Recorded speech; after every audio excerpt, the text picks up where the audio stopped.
Alors, bonjour à toutes et tous, c'est le Portif Zen. Alors, comme d'habitude, je vous laisse lire l'avertissement. Et pour résumer, cette vidéo est uniquement un but pédagogique. Je partage simplement mes propres avis et réflexions. Les actions présentées ne sont en aucun cas des conseils d'achat ou de vente. Et vous êtes seul responsable de vos investissements. Pour me suivre, c'est comme d'habitude, @investirzen sur Twitter. Et puis, sans plus attendre, on passe directement au portefeuille sur Prend Real Time. Avant, on va regarder un petit coup ce qui se passe du côté du SP500. Vous savez que très souvent le SP500 dirige ce qui se passe sur le CAC. Alors jusqu'à il y a quelques mois, c'est ce qui se passait très souvent. Et puis là, avec la crise qu'il y a eu, etc., le CAC a pris le lead. Mais malgré tout, on regarde quand même le SP500. Ce qui est intéressant, c'est qu'on a une belle zone de compression ici. On voit que depuis des mois, la volatilité commence un petit peu à baisser. Les mouvements sont de moins en moins importants, donc il y a un moment où ça va partir dans un sens ou dans l'autre, ça c'est intéressant. Et puis on a également ici une compression de volatilité. Et puis on a cassé timidement cette oblique baissière là. Donc ça peut être encourageant pour la suite. Donc toujours est-il que sur la journée d'hier, le SP500 a pris 1,42% et a pris surtout après la clôture du CAC. Donc ce qui se passe en général dans ces cas-là, c'est que le CAC ouvre avec un gap haussier, un petit ou grand, ça dépend, mais en tout cas un gap haussier. Puis après, il décline progressivement pendant la matinée jusqu'à ce qu'on sache vraiment quelle est la direction que va prendre les États-Unis avec le pré-ouvre, etc.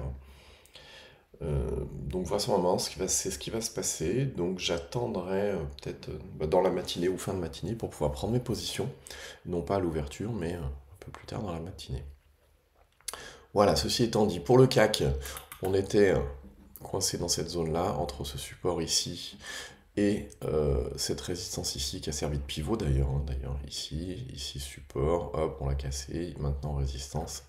Et on est timidement à l'intérieur de cette zone-là. Donc on pourrait en sortir avec l'ouverture de ce matin.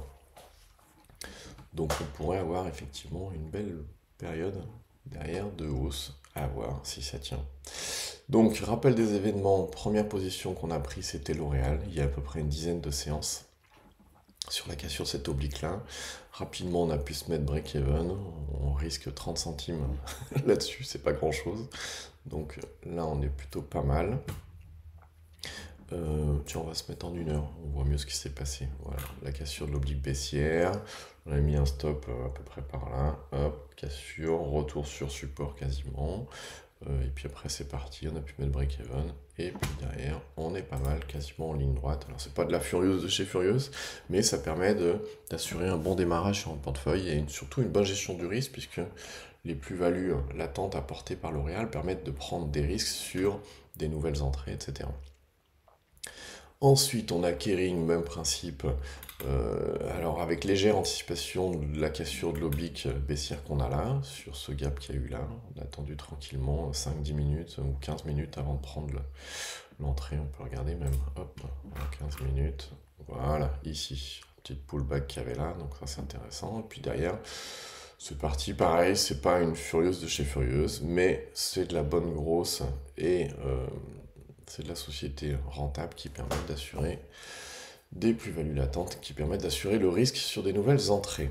On est un peu obligé de faire ça au début du portefeuille. On ne va pas direct sur des furieuses, très volatiles, etc. Il faut gérer le risque au départ. Puis après, j'ai fait 2-3 entrées, entre autres, sur Adyen, ASM et je sais plus quoi, je crois Beraya, que j'ai essayé de mettre rapidement break-even ou presque, qui se sont fait taper lorsque le CAC a méché vers le bas.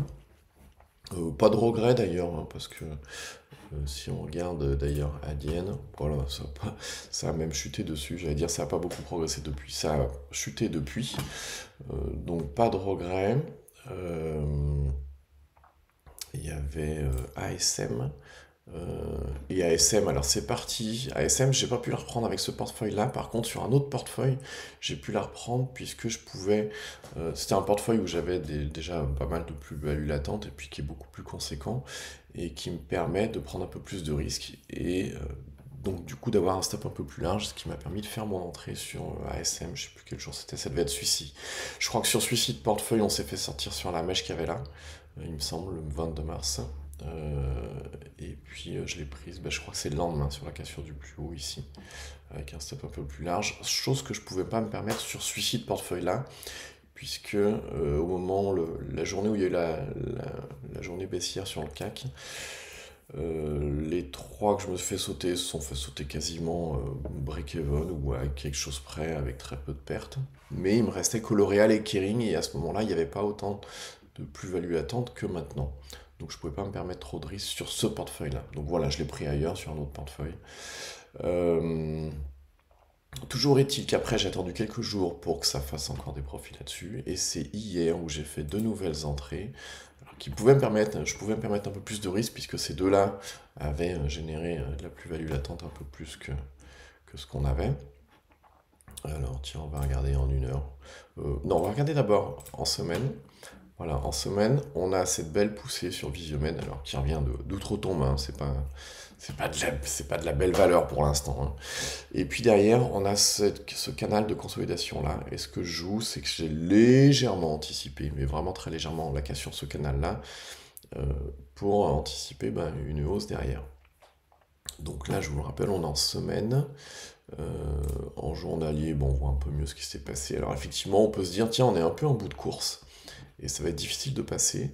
En revanche, ici, on voit qu'on a une zone de consolidation qu'on voit vachement mieux en une heure, voilà, ici. Ou même en 15 minutes, hein, pourquoi pas. Tiens, on voit mieux en 15 minutes. On va taquiner une première fois cette oblique baissière qu'on avait là. Derrière, on a une zone de consolidation. Et puis ça repart. Alors j'ai pas voulu le prendre tout de suite puisque si c'était une ouverture en gap, c'était une ouverture de journée, hein. Et puis donc c'est assez volatile, etc. Comme je vous le disais, sur ce portefeuille-là, on n'a pas beaucoup de plus-value latente, donc je voulais pas prendre plus de risques que ça. Donc si on rentre en ouverture, on a des bougies très volatiles avec des stops larges, etc. Et c'est pas très intéressant. Donc j'ai préféré attendre que ça consolide, qu'on ait des bougies de plus en plus petites. Puis vous voyez, celle-ci était super. Donc j'avais un ordre ici qui a été exécuté un peu plus loin, puisque je crois qu'il y a eu un gros achat en très peu de temps. Donc bref, j'ai été exécuté ici, avec un stop qui devait être par là. Et puis derrière c'est parti. Pour l'instant je me suis pas mis break-even. Alors vous le savez, hein, pendant des années, j'étais chez un broker, enfin je suis toujours, puisque j'ai laissé mes portefeuilles là-bas, mes autres portefeuilles, qui n'était pas plugué sur la plateforme ProRealTime. Et puis là, j'ai ouvert un compte chez eBay qui lui est plugué sur ProRealTime parce que je voulais tester les ordres sur graphique. Là, ça, c'est pas mal. Par exemple, ici, moi, je ne vais pas prendre plus de risques. On est sur l'oblique.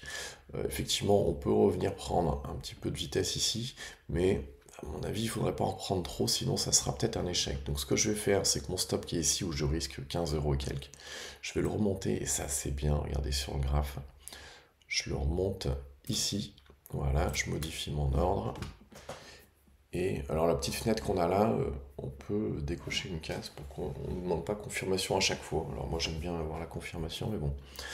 Et puis dans ce cas-là, vous avez juste à faire glisser d'un seul coup. Donc là, on risque plus que 4,31 € sur Visiomed, donc autant dire qu'on est tranquille, hein. Si on se fait taper, c'est quasiment rien qu'on perd. La seconde entrée que j'ai faite, tiens, on va se mettre en journalier, ou même tiens en semaine d'ailleurs. Ici on a cette grosse hausse là, consolidation, puis c'est parti, puis derrière on a des bougies imbriquées les unes dans les autres. Là on est en semaine, hein. En journalier, effectivement, on a eu cette grosse poussée là, et puis conso derrière. Ce que je joue, c'est la sortie de cette conso. On est sur un titre qui est bien orienté, qui est pas mal. En une heure, on voit bien ce qu'il y avait. Alors, il y avait une compression de volatilité, alors ça dépend si on prend les mèches ou pas. Mais grosso modo, c'est cette zone-là. Et on en est sorti, alors tranquillement. J'ai fait l'entrée ici, hein, tout simplement. Pourquoi? On a eu cette poussée-là, consolidation, puis on a des bougies de plus en plus faibles. Donc, ça me permet d'avoir des stops courts. Donc, même si le stop, je l'avais mis un peu plus large, mais en tout cas, ça me permet de prendre des entrées et puis de remonter assez rapidement. Et là, on voit qu'on est parti. Pareil, si on redescend en dessous de cette zone-là, pour moi, ça sera un échec. Donc, ce qu'on va faire, c'est qu'on va remonter ça, hop, on modifie l'ordre. Et voilà, là, on risque 4,81 €. Donc voilà, avec les deux, on risque, on va dire 9 € à la louche, entre Visiomed et Vopak, sachant que Kering, on est break-even, et L'Oréal, on est break-even. Donc voilà, on a un risque de 9 €, c'est vraiment rien du tout. Donc voilà où on en est. L'ouverture de ce matin, je pense qu'elle sera plutôt pas trop mal, mais je pense que ça va dégringoler pendant la matinée un certain temps, jusqu'à ce qu'on sache vraiment la direction que prennent les États-Unis, parce que le CAC n'a pas pour habitude de partir seul, de faire cavalier seul. Donc cette petite dégringolade qu'il y aura, cette petite conso qu'il y aura après le gap, me servira, j'imagine, à trouver des points d'entrée sur les deux valeurs que j'ai sous le coude. Et points d'entrée qui seront avec une faible volatilité, puisque effectivement la volatilité de l'ouverture sera passée, et puis qui sera certainement sur repli, donc ça c'est intéressant. Je vous tiendrai au courant de tout ça. Donc sur ce, je vous souhaite une bonne journée. N'oubliez pas, il suffit de vous abonner à la chaîne, comme ça vous êtes averti à chaque fois que je sors une nouvelle vidéo. Allez, bonne journée à tous, au revoir.